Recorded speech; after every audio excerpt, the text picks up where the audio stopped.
The narrative unfolds in 1972, at a time when the Vietnam War's conclusion was on the horizon. The battleground was laden with casualties far and wide. It was there that we encountered an American soldier by the name of Nick, who, despite having survived the carnage, found himself robbed of his sight. Blinded and disoriented, he frantically sought his comrade in arms, Frank. In a twist of fate, he was ensnared in an unexpected trap and subsequently taken prisoner by the local inhabitants. Using herbs, the villagers attempted to heal his eyes and wounds. They fed him and took great care of him. When Nick's health improved, a man taught him how to sword fight using his heightened sense of hearing. After months of training, Nick's auditory perception had sharpened to the point where he could hear every subtle sound in his vicinity. 20 years after this incident, living in the US, he carried a cane with a concealed sword inside. One day, while dining in a restaurant, some thugs started harassing a woman. Nick couldn't tolerate the mistreatment. He stepped forward and with his fighting skills, he defeated all the thugs. Meanwhile, Frank's life had not been easy either. He had married a woman named Laura and had a son named Billy. Initially, Frank worked as a chemical engineer in Reno and everything was fine. But then, he started going to a casino in Las Vegas owned by Kevin McCready. Soon, Frank became addicted to gambling and drowned in debt. In an effort to settle his financial obligations, he started to manufacture illicit substances for Kevin. In the midst of these tumultuous times, he ended his marriage, choosing instead to wed Annie, a woman employed by the casino. Nonetheless, as time passed, Frank's enthusiasm for crafting the hazardous narcotics faded. He refused to continue the work, but Kevin stated that as long as the debt was outstanding, Frank had to keep working. Subsequently, we witness Kevin's henchmen suspending Frank in an inverted position from the rooftop as Kevin desired that Frank produce increasingly amusing narcotics. Upon Frank's denial, Kevin resolved to extort him by abducting his former spouse Lynn alongside their offspring Billy. Concurrently, Nick reached Lynn's residence in search of his longtime companion Frank. Subsequent to that, Lynn disclosed to him their separation and Frank's new residence in Reno. Abruptly, a vehement knock erupted at the door, which Lynn answered only to discover officers awaiting. They were angry and said they wanted to see Billy because he was a witness to a crime. Moments later, a man named Slug entered, who was actually one of Kevin's thugs. Nick sensed something was wrong, so he asked the policeman for a warrant. But suddenly, Slug grabbed Lynn by the throat. Then Billy arrived and tried to save his mother, and Slag pushed Lynn and smashed Billy's head against the wall, knocking him unconscious. Then he shot Lynn too. Nick became so angry that he drew his sword and attacked the thugs. Despite being blind, he easily dispatched all the thugs. Then he attacked Slag, but somehow Slag managed to escape. Nick picked up Lynn, who was on her last breaths. She entrusted Nick with the responsibility of caring for her son before she passed away. Later, when Billy regained consciousness, Nick told him that they were going to meet his father in Reno. When Billy asked about his mother, Nick lied, saying that she was at home. After that, they both took a bus towards Reno. Meanwhile, Frank read about Lynn's death and Billy's disappearance in the newspaper. He realized that Kevin must be behind this and reluctantly agreed to make the drug. On the other hand, the duo of Nick and Billy was not getting along as Billy didn't like him and tried to mock him by calling him blind several times. Then at night, when Billy tried to steal Nick's wallet, Nick immediately knew it, but still, he said nothing. One day, Billy came across a photograph from when his father Frank, along with Nick, served in the army working at the copper mines. Curious, he inquired about the circumstances that led to Nick's loss of sight. The scene shifts to a flashback 21 years prior, when Nick, Frank and their squad were concluding their final day in Vietnam, all eagerly anticipating their safe return home. In the midst of their jubilation, however, their encampment was suddenly besieged by Vietnamese insurgents. They made a plan that Nick would get close to the enemies to take them out while Frank provided cover. However, their plan went awry as the enemies launched a sudden assault. Frank got busy saving the others, and amidst this, a massive bomb explosion occurred near him, causing Frank to lose his eyesight. Even after this tragic incident, Nick held no resentment towards Frank. Later, they stopped at a gas station near the fields for breakfast. Billy rushed to the payphone and started calling his mother.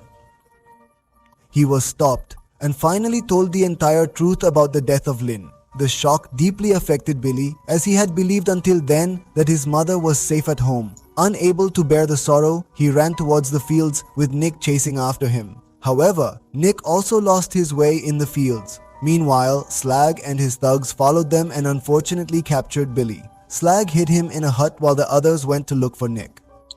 But Nick managed to evade capture. Utilizing his considerable combat prowess, he systematically subdued the assailants one after another. As he neared the shack, Slag took a shot at him from afar and missed. Undeterred, Nick made it to the shack and severed the timber propping it up. With the shack in ruins, Nick engaged Slag, brandishing his blade. He then rescued Billy and they escaped from there. Afterwards, we see that Slag had survived because he was wearing a bulletproof vest. Shortly after, Kevin learned his henchmen had not succeeded in capturing the cat, which troubled him deeply.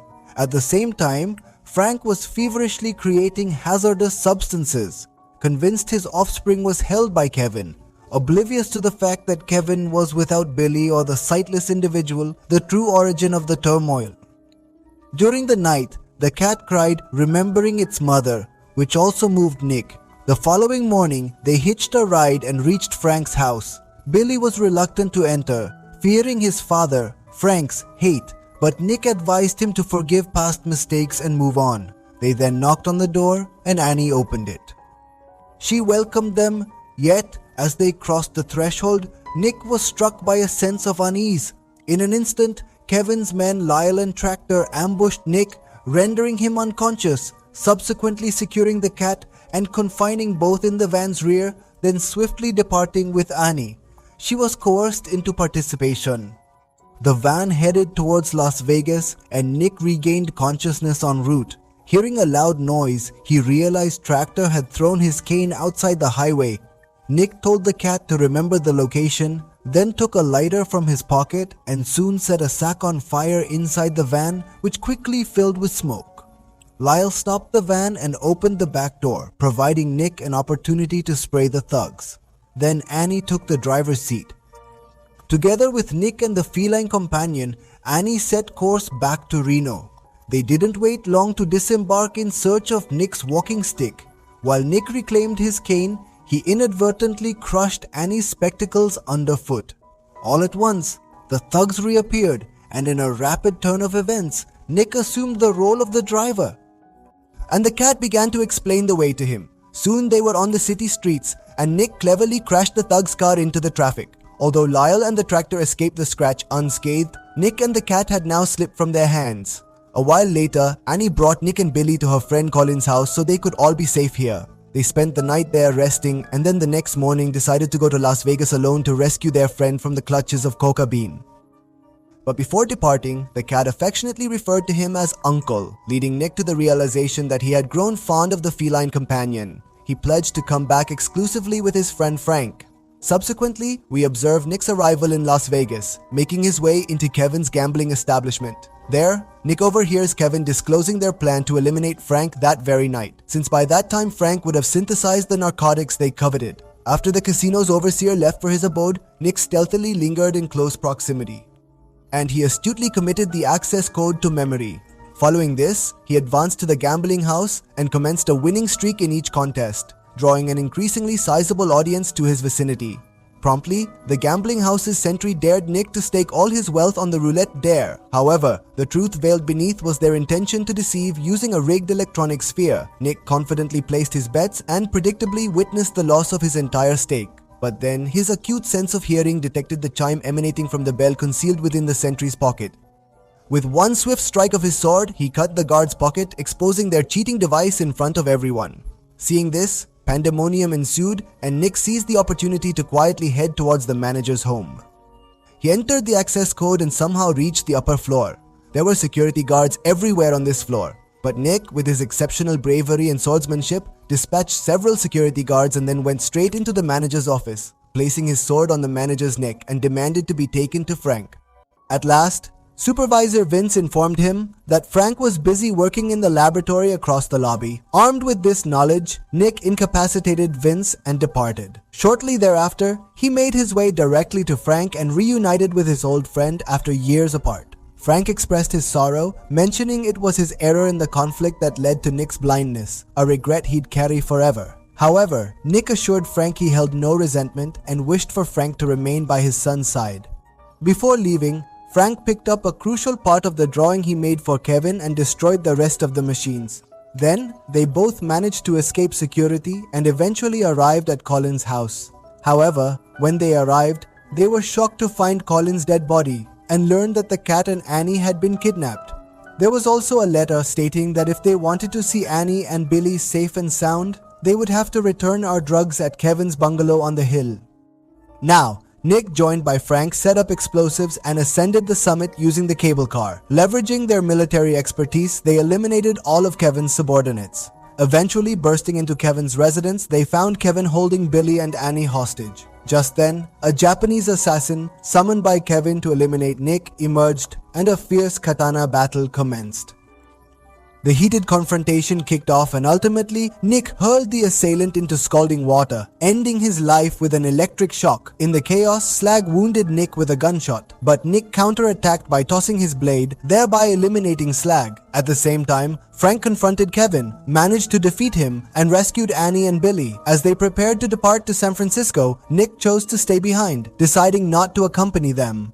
Suddenly, Billy ran and hugged Nick, and Nick told him to always take care of his family. If you liked the video, don't forget to like and subscribe, and I'll see you in the next video.